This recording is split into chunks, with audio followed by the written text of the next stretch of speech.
We have covered half of the chapter where we discussed how Krishna became the king of Dwarika, Dwarikadhish, king of Yadus. Krishna brought Rukmini Devi, who is Mahalakshmi, to the Dwarika Dham, and after that, Krishna's marriage ceremony will take place in today's reading with Rukmini. So I will read first two paragraphs, and then Prashant Prabhu can read, then Aditya Prabhu can read. The entire city appeared jubilant on the occasion of Lord Krishna's marriage with Rukmini. Everywhere in the city, there were profuse decorations of banana trees and betel nut trees. These two trees are considered very auspicious in happy ceremonies. At the same time, there was an assembly of many elephants who carried the respective kings of different friendly kingdoms. It is the habit of the elephant that whenever he sees some small plants and trees, out of his sportive and frivolous nature, he uproots the trees and throws them hither and thither. The elephants assembled on this occasion also scattered the banana and betel nut trees. But in spite of such intoxicated action, the whole city, with the trees thrown here and there, looked very nice.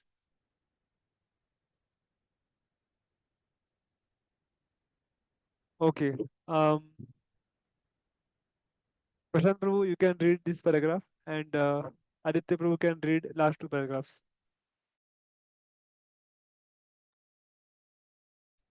The the friendly kings of the Kurus and the Pandavas were represented by Bhishma, Dhritarashtra, the five Pandav brothers, the king Drupad, king Santradhana, and Rukmani's father Bhishmaka. Because of Krishna's kidnapping Rukmani, there was initially some misunderstanding between the two families, but Bhishmaka, king of Vidarbha, being approached by Sri Balram and purs- pursued by many saintly persons, was induced to participate in the marriage ceremony of Krishna and Rukmani. Although the incident of kidnapping was not a very happy occurrence in the kingdom of Vidarbha, kidnapping was not an unusual affair among Kshatriyas. Kidnapping was, in fact, current in almost all the marriages. Anyway, King Bhishmaka was from the very beginning inclined to hand over his beautiful daughter to Krishna. In one way or another, his purpose had been served, and so he was pleased to join the marriage ceremony, even though his eldest son was degraded in the fight. It is mentioned in the Padma Puran that Maharaj Nanda and the cowherd boys of Vrindavan joined the marriage ceremony. From the kingdoms of Kurus, Sanjay, Ke- Kekai, with Vidarbha, and Kunti all come to Dwarka on this occasion and met with one another very joyfully.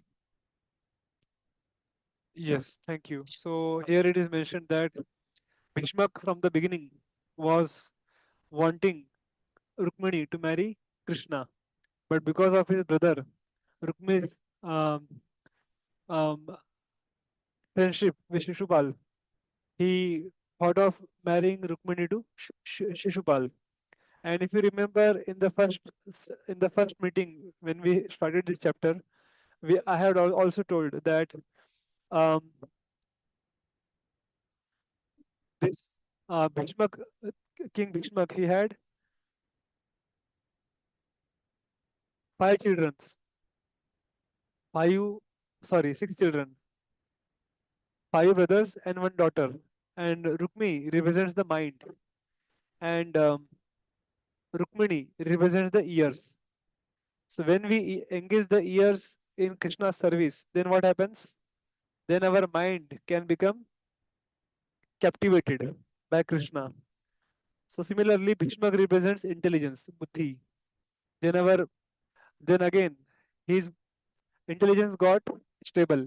I mean, Bhishma again uh, decided to hand over Rukmini to Lord Krishna.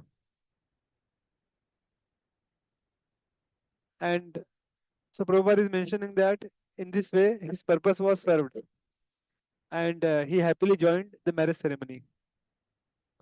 And kings from various kingdom also came and joined the occasion and met with another one joyfully. Okay. Yes, Aditya Prabhu, you can read next paragraph.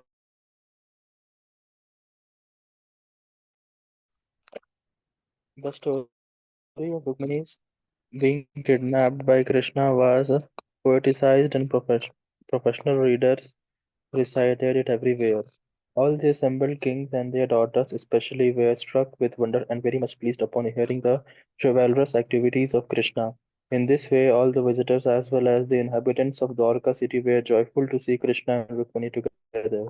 In other words, the goddess of fortune was now united with the Supreme Lord, the maintainer of everyone, and thus all the people felt extremely jubilant.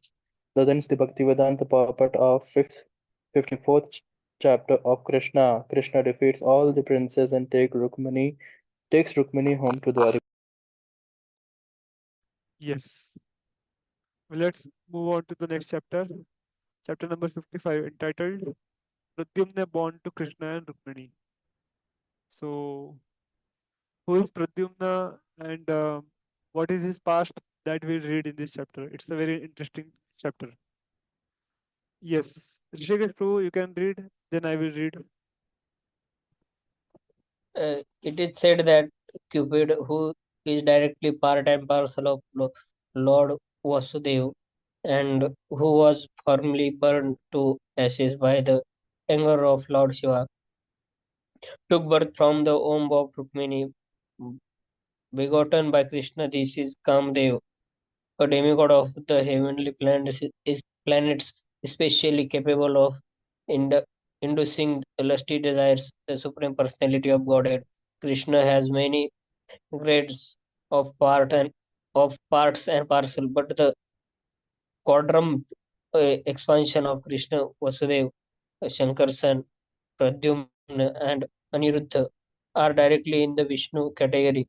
Kama, or the Cupid demigod, who later took his birth from her from the womb of Rukmini, was also named Pradyumna, but he cannot be the Pradyumna of the Vishnu category. He belongs to the category of Jiva Tattva, but for exhibiting special power in the category of demigods, he was a part and parcel of the super prose of Pradyumna. Uh, that is the ver- verdict of the Goswamis. Therefore, when Cupid was burned to ashes by the anger of Lord Shiva, he merged into the body of Vasudeva, and to get his body again, he was begotten in the womb of Rukmini by Lord Krishna himself. Thus, he was born as the son of Krishna and celebrated by the name Pradyumna. Because he was begotten by Lord Krishna directly, his qualities were most similar to those of Krishna. Yes. Because he was begotten by Krishna directly, his qualities are most similar to those of Krishna. So it's a long story. आप लोग शायद जानते होंगे कि once um, Kamdev wanted to test Lord Krishna, and and then Kamdev came and he was defeated by Krishna. So he got the name, Krishna got the name Madan Mohan for defeating Kamdev. But at some other time, Kamdev was trying to test Lord Shiva, and Lord Shiva's third eye got opened. और जब उनकी तीसरी आँख खुली तो उन्होंने क्या किया, कामदेव को जला के भस्म कर दिया. And then Rati, the wife of Kamdev, went to Lord Shiva and offered prayers कि मेरे पति को वापस कर दो. So then by the blessings of Parvati and Lord Shiva, they told that in Dwapar Yuga, your husband will be born from Lord Krishna and Rukmini. So that's how that Kamdev again comes as Pradyumna in Dwarika Lila. So that is what is mentioned here. Because he was begotten by Krishna directly, his qualities are most similar to those of Krishna. He was as good as Krishna, but at the same time, he is not Krishna, he is Cupid, the Kama demigod, Kamdev.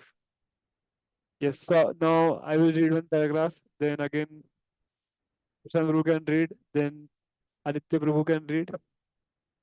There was a demon of the name Śambara, who was destined to be killed by Pradyumna.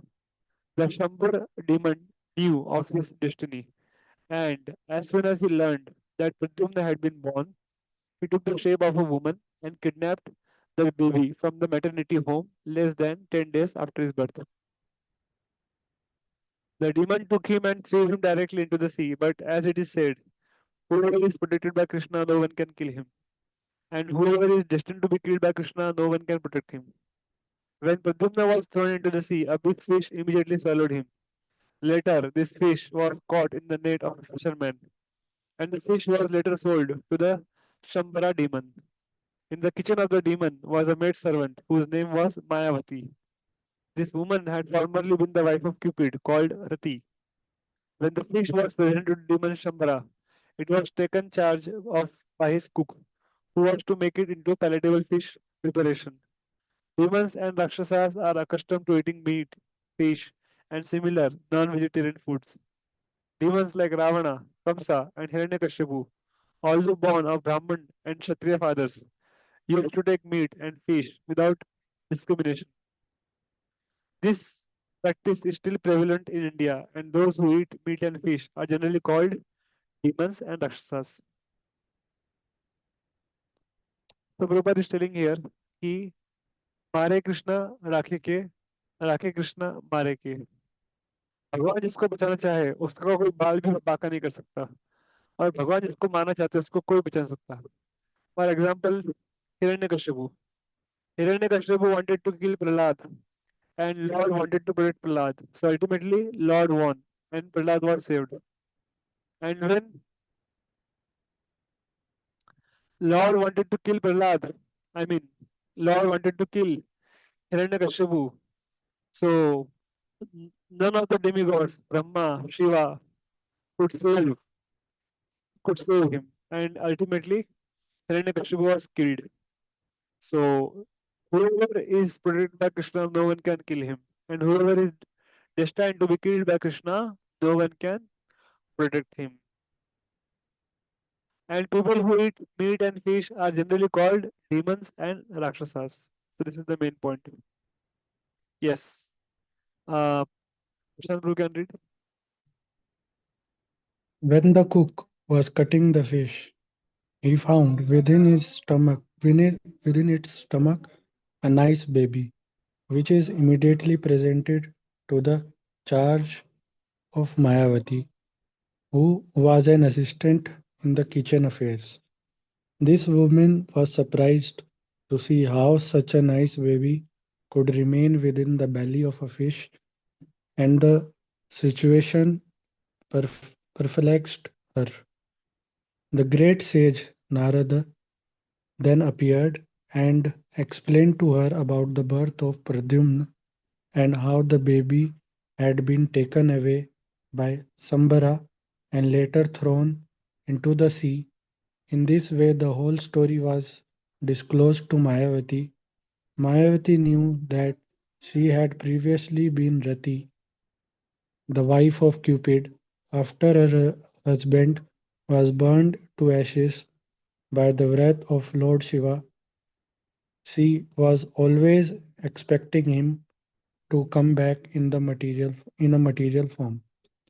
This woman was engaged for cooking rice and dal in the kitchen, but when she got this nice baby and understood that he was Cupid, her own husband, she naturally took charge of him and with great affection began to bathe him regularly. Miraculously, the baby grew up, swiftly grew up, and within a very short period, he became a beautiful young man. His eyes were just like the petals of lotus flowers, and his arms were long, reaching down to his knees. Any woman who happened to see him was captivated by his bodily beauty. Yes. So uh, Pradyumna grew very fast because he was child of Lord Shri Krishna, and Rati, who is the wife of Cupid, was very much attracted to Pradyumna. Yes. Aditya Prabhu can read, and then Rishikesh Prabhu can read.